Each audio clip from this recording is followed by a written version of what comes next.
Me, Yeah. being in college, I'd hit him dead in his damn head with the football.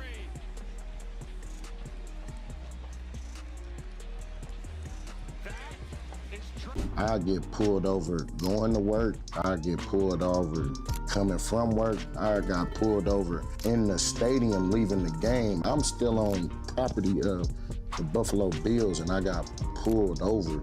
Imagine you're just walking off the field after a huge play. The crowd is still roaring. The adrenaline is still running through your veins. And then out of nowhere, a state trooper pushes into you like he's trying to start a fight. Now imagine later hearing people whisper that maybe, just maybe, somebody wanted you hurt that day. That's the reality people are now talking about after this. Texas A&M trooper was caught on camera shoving not one, but two South Carolina players. And the more you watch that video, the more it stops looking like an oops moment and starts looking like a power move. Tonight we're breaking down why Shannon Sharpe is furious, why Marshawn Lynch is connecting this to years of racial profiling, and why some people are even asking if this trooper was paid or encouraged to get physical with those players. Before we get all the way into it, make sure you hit like, subscribe, and turn on the notifications, because we need as many eyes as possible on stories like this. I get pulled over going to work. I get pulled over coming from work. I got pulled over in the stadium leaving the game. I'm still on property of the Buffalo Bills and I got pulled over. They were still trying to figure out how I got dreadlocked. That's a f***ed feeling. You feel me? I go in here, rush for 100 yards, 2 touchdowns, and look up and I see the billboard on the stadium. And behind, I see them cherries and berries with 5-0 on me. I'm about to turn off the car. So I give my agent, like, hey, you gotta make something happen for sure. So you asked to be moved out of Buffalo? Yeah, that's how serious it was. Let me know in the comments where you're watching from and whether you've ever had a run-in with law enforcement that stuck with you, because the pattern we're about to talk about doesn't just stop at the stadium gate. So here's the situation.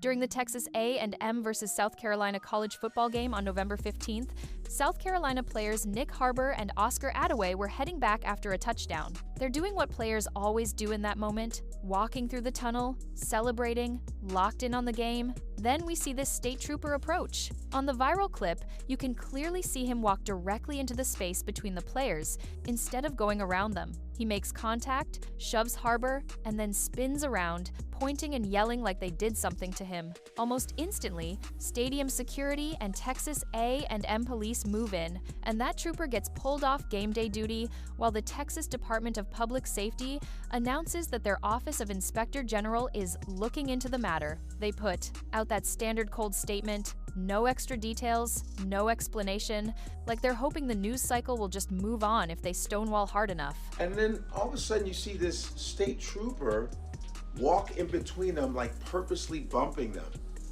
And they're like, yo, what the f? And he's like, you get out of here. Got real like belligerent with them. I'm sitting here like, what the f just happened? I go, yo. And by the way, guys, there's a long version of this video. They're only showing the short version. I have the longer version of this video. He actually was standing at his post watching the touchdown happen. Yeah.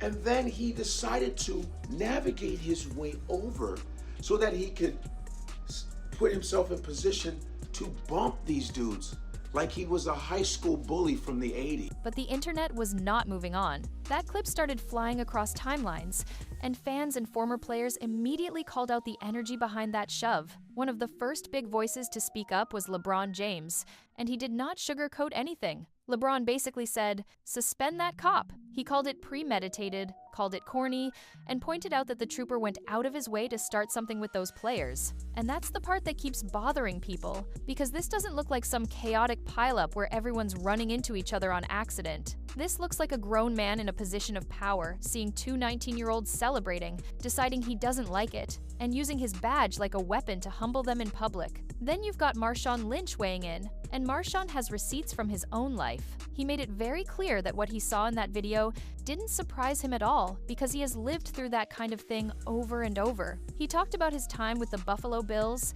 and how in that city, being a black man with dreads and success put a target on his back. He said he got pulled over going to work, pulled over coming from work, and even pulled over while he was still on Buffalo Bills property leaving the stadium after a game. Imagine rushing for 100 yards and 2 touchdowns. Yeah. Being in college, I'd hit him dead in his damn head with a football. I'm just telling you, just knowing me in college, Ocho, because I'm not going to be as professional as I am in an NFL setting. I'd hit him dead in his damn face with that football. Hit him dead in his face, and you see that uniform he wearing? I don't give a damn about that uniform. He had that uniform on when he bumped into two 19-year-olds. Okay, I see you. I mean, Ocho, they try. If you go look at the one on the right, I think it was 27. He actually tries to move. He tried to inch out the way, and then you gonna bump it up and then turn around and point. Listen, don't worry about it. I don't know what's wrong with the cop. Obviously, he's in the wrong. If anything, you could have got skinny and slid through them boys real quick. Come on, man. Problem. Seeing your face on the billboard, and as you're driving out, instead of being treated like a hometown hero, you're staring at flashing red and blue lights in your rearview mirror again. Marshawn said it got so bad he told his agent he had to get him out of Buffalo, that the constant harassment wasn't just annoying, it was serious. And when someone like Marshawn, who's known for keeping his cool and minding his business, tells you that racist cops and profiling pushed him out of a whole city, that's not some random story. That's a pattern. That's why when he sees a trooper shoulder-checking black college athletes on national TV, his first reaction is, yeah, that tracks. It's not shocking to him. It's familiar. Shannon Sharpe came at it from another angle, and you could feel the anger in his voice. He praised those 2 college players for keeping their cool, for not reacting, because let's be real, if they had snapped, you already know who would have been blamed. But he also admitted that if this had happened to him back when he was in college, he would have lost it. Shannon straight up said he would have nailed that trooper in the head with a football,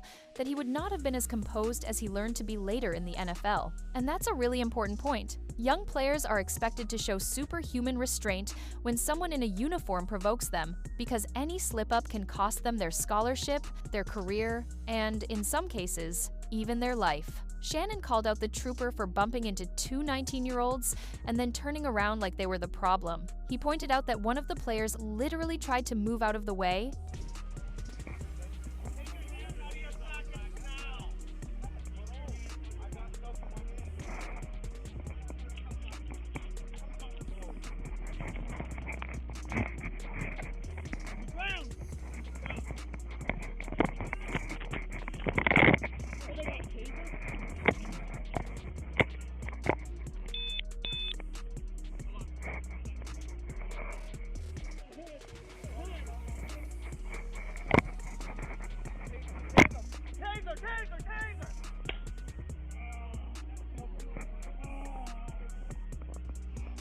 tried to be respectful, and the trooper still chose to initiate contact and bark at them. Shannon's whole thing was, if you really had to get through, you could have turned sideways and slid by. This wasn't an accident of tight space, this was a choice to pull rank and intimidate. Then, comedian Godfrey chimed in and added even more context. He said this did not look like a random collision. Godfrey claimed he'd seen a longer version of the footage that most people haven't watched. According to him, the trooper wasn't even in the tunnel at first. He was at his usual post, watching the touchdown play happen on the field. And only after the play, after the celebration, did he decide to walk over toward the tunnel where the players were coming through. Godfrey says you can see this man navigate his way into position like some high school bully from the 80s, lining up the moment to accidentally bump these dudes just so he could start flexing his authority. And that's part of the media problem too. A lot of outlets frame this as an altercation between the trooper and the players, like there were 2 sides squaring up. First, the police were saying that you were resisting, that you were being combative, but the video proves otherwise. Exactly. Everybody thought I was combative, thought I was, being aggressive. But I get mad every time I watch it, because I was defenseless pretty much. This happens from coast to coast, it's something that's being shown more now that technology has advanced. And it's something that's been happening for years, and people's stories have not been told, people's stories have not been heard. But if you look closely, there's no altercation from the players' side. They're just walking, celebrating a moment they earned on the field. the only person trying to stir up confrontation is the trooper. He's the one initiating physical contact. He's the one turning around to scold, point, and escalate. So when fans and analysts say this was abuse of power, that's not some wild conspiracy theory. That's what the video shows. The question that keeps coming up is, if this is how he acts in a packed stadium with cameras everywhere, how is he acting on a dark highway with no witnesses? How does he talk to people who don't have a jersey, who don't have a fan base, who don't have a coach ready to go to bat for them? People are calling on the Texas Department of Public Safety to actually dig into this man's record, to look at his past stops, his complaints, his use of force history, not just this one clip that leaked online. Because if he's this bold on game day in front of thousands of people, you can only imagine the confidence he has when nobody is watching. Now, here's where the conversation gets even more intense. Some so-called insiders have floated a theory that this might not have just been a random provocation, that maybe somebody somewhere wanted one of those players thrown off, rattled, or even injured. With money on games, NIL deals, school rivalries, and the insane pressure of college football, the idea that a cop could be nudged to the university is supporting Jalen Butler as Butler and the ACLU pursue a lawsuit against 6 law enforcement officials for allegedly threatening the swimmer at gunpoint and unfairly detaining him as the team returned from a conference championship swim meet a year ago. Get physical with a star player is the kind of thing that sounds like a movie plot, but people are whispering it anyway. Was he paid to injure? Was he told to send a message? We don't have proof of that, and we have to be honest about that. What we do have proof of is a broader system where Black athletes are often treated as threats first, humans second. And honestly, when you zoom out, you don't even need a conspiracy theory to see the problem. This fits right into a long, ugly pattern of systemic racism in policing. Black athletes, whether they're in high school, college, or the pros, are not protected from aggressive policing just because they can score touchdowns or hit game winners. In fact, sometimes their visibility makes them bigger targets. They're seen as cocky, as needing to be taken down a notch, and officers with fragile egos sometimes use that badge to try to do exactly that. When you put all of this together, that Texas A&M tunnel moment stops being just a viral clip and starts looking like another tile in a very big mosaic. You've got Black athletes at every level, from campus to the big leagues, being policed harder, punished faster, and treated rougher than their peers. You've got officers whose first instinct seems to be intimidation instead of de-escalation. And you've got institutions that respond with, "We're reviewing the incident statements," instead of real transparency. So take another look at that shove. Those South Carolina players were calm, walking, heading back after doing their job on the field. They weren't screaming in the trooper's face. They weren't trying to start anything. Yet he still chose to initiate contact and then act like they were the problem. Even if you don't believe any of the paid-to-injure whispers, even if you think that part is too far, you can't deny that this was a flex of power and that it taps into a long history of law enforcement targeting Black men with force or intimidation, even when there is no real threat. At the end of the day, the question isn't just, was this trooper out of line? It's, how many more times does something like this need to happen before the system changes? Who's checking the records? Who's holding these officers accountable when the cameras aren't rolling?